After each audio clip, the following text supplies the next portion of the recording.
So we thought that Jake required the person playing Richard Todd required matinee idle looks. Yeah. Put on my gravestone. As opposed to just idle looks. Alex was required for Private Cunningham. Yeah, specifically matinee. The idle. So that was fun. No, I mean, that's got to be great. And you're right, I mean, like Richard Todd as well. I mean, how harrowing can that be to actually go through horrendous situations and then just go, like you said, refilm it? I mean, that must have taken, unless it was part of his healing process that he decided to do it, I don't know. Yeah, possibly. I always wondered when he went back and filmed it, whether he would say to the director, "Oh, that's wrong, we didn't do it like that, we did something else," or whether he knew, obviously, it was dramatised for the film The Longest Day. Well, he wasn't really there at the bridge, was he? He crossed it, and then he was straight into the village, and he was in the village fighting. He was up near the church, and that's where you see Richard Todd. You see Richard Todd where he was in this film. Yeah. So he crossed the bridge, and he was fighting in some hedgerows. And at one point, he bumped into Fox or Dennis Fox or something, and somebody who was nicknamed Sweeney. No, Sweeney. Sweeney Todd. Todd Sweeney. Todd Sweeney. Todd Sorry, I always say that. Todd Sweeney is one of the lieutenants at lieutenants Pegasus Bridge. of Howard's company, and they used to their nicknames for each other were Toddy and Sweeney, and so there used to be a bit of an on-running joke between them, and they said, "I'm sure I'm going to see you on D-Day," and there was a firefight in a hedge, and they did meet, and he said, "Told you I'd see you." And that scene was originally in an early draft of the script, but it got cut. Right. It's great meeting the veterans that some of the 7th Power we met that actually knew Toddy, as they called him. Right. Yeah. And served with him. So it was great to hear their account of him and what he was like, because you can really take on these things on board as an actor and hopefully use it to portray him, to do him justice, but portray him as sort of he was. It gives you another level of truth, doesn't it? Exactly, yeah. They said he always liked to look good, so we added in this little bit to the script afterwards where Jake's checking himself in the mirror when 7th Para get held up on their way to their airfield, which is another true bit that happened. To make sure he keeps that matinee look about him. That's right. Matinee look is important. And for ages we thought he had a moustache when he jumped in to France, but we found out he shaved it off just before D-Day. All right. Okay. So now we have the dilemma of whether to tash or not to tash for the rest of the film. Yeah, it's a tough one. I think we'll open that up to the public and have a toll. So put a Twitter poll. We'll have a tash toll. Todd Tash or no Todd Tash? So our followers on Facebook, do they want to see Jake with a big hairy caterpillar on his face for half the film, and then we'll have a little scene with him shaving it off, stunt tash, CGI tash. Keep it in a matchbox. Yeah. I'm glad we're being so serious in our interviews. This is Sunday night. For those people listening to this podcast, we have just done an 8-hour meeting, 8 hours, pretty much without a break, from 10 until 6:30. Yeah. Is that the entire film we've gone through. Went through the entire film, broke everything down. All the heads of department were here. Jake also does a few other things on the film as well now because we've roped him into bits and pieces. So he came along to support us. And also good to have one of the actors here so that he could feed back from an actor's perspective on things like where's my trailer and how far is that scene from my trailer? I only want white lilies. Yeah. Only white lilies. You can't have any blue M&Ms. Blue M&Ms over here. Yeah, and those important production elements which keep a film moving. For any of those people buying our merchandise in the near future, Jake will not be getting blue and M&Ms. No one will. No one will. We won't be spending money on anything silly. What's your next question, sir? I was going to say you're not going to have little plastic moustaches now. You could make that. You could sell that merchandise and little plastic taches. Yeah. You can get those furry pipe cleaners. Cool. So, question. Yeah, last question. Really, it's obviously you've got a great cast, and speaking to yourselves and Jake and everyone tonight, it's the enthusiasm for the film is so evident, and from someone who's desperate to watch the film because it's my kind of genre as well, it's really sort of spurring me on to please hurry up, to get it out there because it's going to be great. Is this? I mean, obviously this is something you're really excited to work with the entire film, the entire cast, and the entire crew as well, to bring together and have these obviously story of the British troops and their heroic efforts to the silver screen. is it really, honestly, that exciting for you? Obviously it is, but you've spent 8 hours today doing it. And we're still in a good mood. Yeah. So Exactly, yeah. Well, the wine might be helping. The wine might be helping. Sharon? Well, no, I think the fact that we are all genuinely in a good mood would say that. We're all incredibly excited, and I think we all also feel quite honoured, if that makes sense, because it is important, and also because it's the Brits. Mm-hmm. And it's very rare to see the Brits in a World War II film without our American cousins coming in saving the day. And, oh, yay, the Americans are here. And that's just sometimes a little tiring too. So it's quite nice that it's just focusing on us and also the Germans there and just seeing the actual human side of it. Mm-hmm. So for people like me, I'm not so much interested in tanks. But I am interested in the human aspect of war and seeing but you know what I mean, and seeing how that works, seeing all these different people and it's the script is charming, and I don't just say that because I've worked with Lance over many years, but the script is charming because he gets people very quickly onto a page. So it's a joy, I presume, for the actors as well, but for us it gives us something really lovely to work on.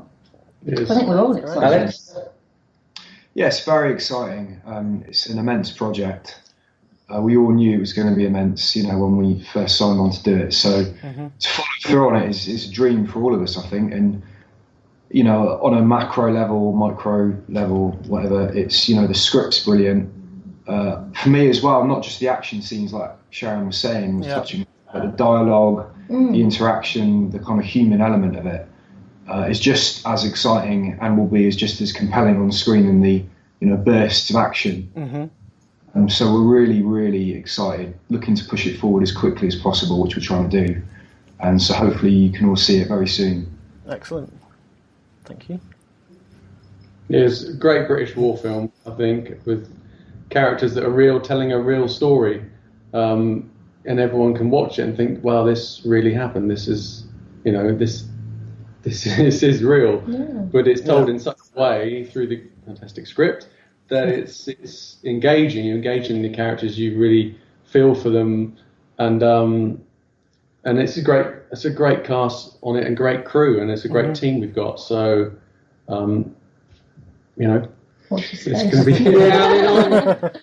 I'm excited about it for a lot of reasons. I mean, I've got a fairly tight team. Sharon has worked on numerous projects of mine in the past for nothing but beer and fags money.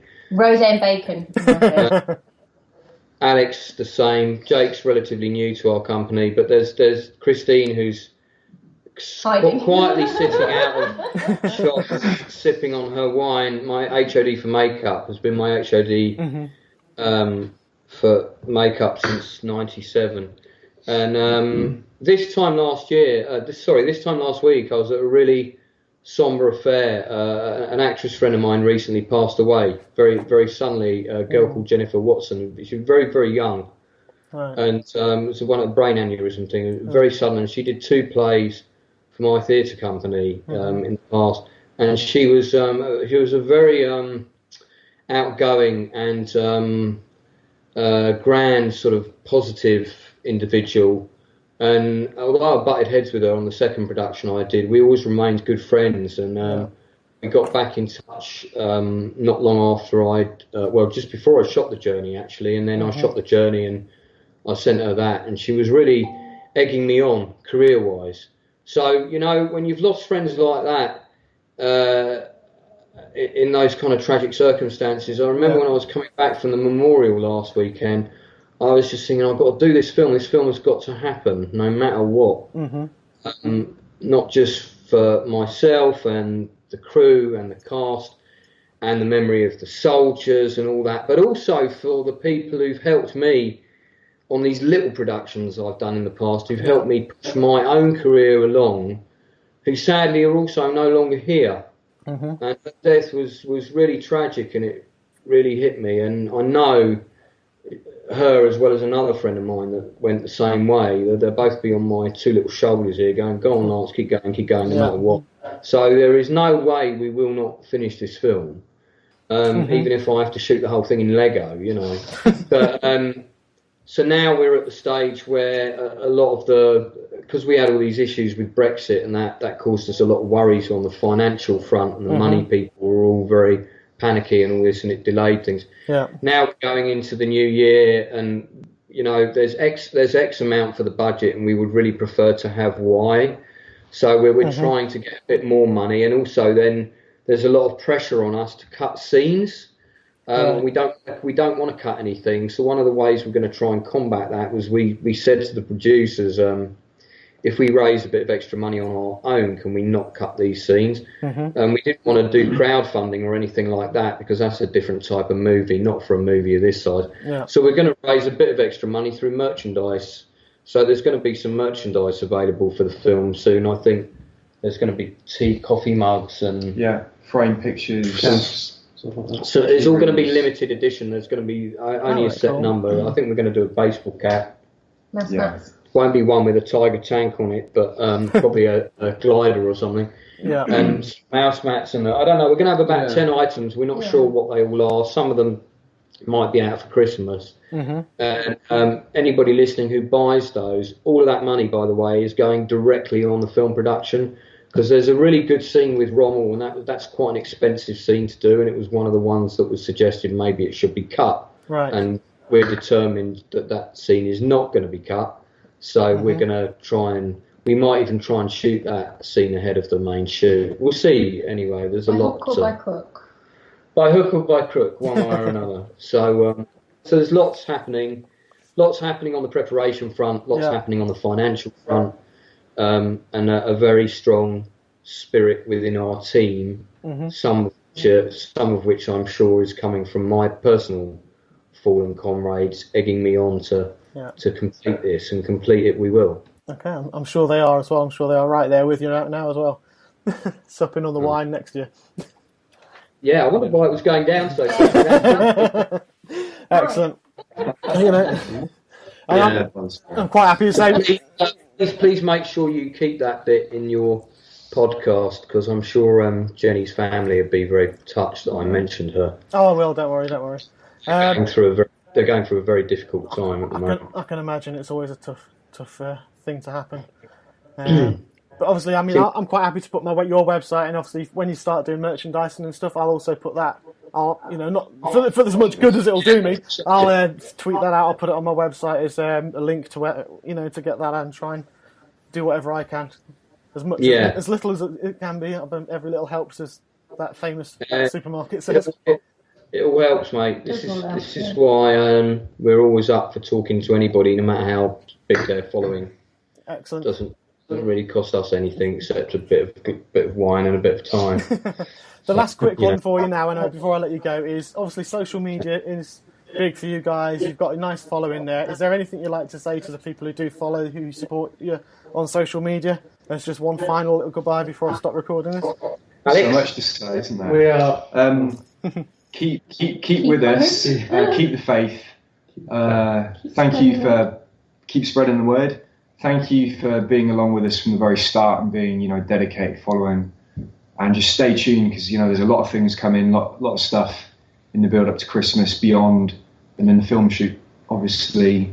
Yeah, and just keep in mind that you do kind of have a through the keyhole look at what's going on in the production there, and you don't normally get that. Normally, you hear about a film being made, or maybe someone's bought the rights to a movie, and then 2 years later, suddenly the movie's coming out in 3 months. Yeah, it's not been like that with us. We've had a fairly open door policy. Once the decision was made, we're going to make this. 3 months later, the Facebook page was set up. The shooting schedule wasn't finalised or anything. And this is typical of the way independent films, especially, are being marketed. Because the average time to make a film of this size, even in Hollywood, I can tell you now, is between 2 to 5 years. Yeah. Depending on the movie and all the complicated elements. Dunkirk's been shooting for, I think it's probably coming up for 2 years now. I can promise you that they were in prep for at least a year before that. Probably did about 6 months worth of casting. Oh, and then some. And then some. And this is what happens all the time, just from our side. That's right. So, and then, so they would have probably also had another 6 months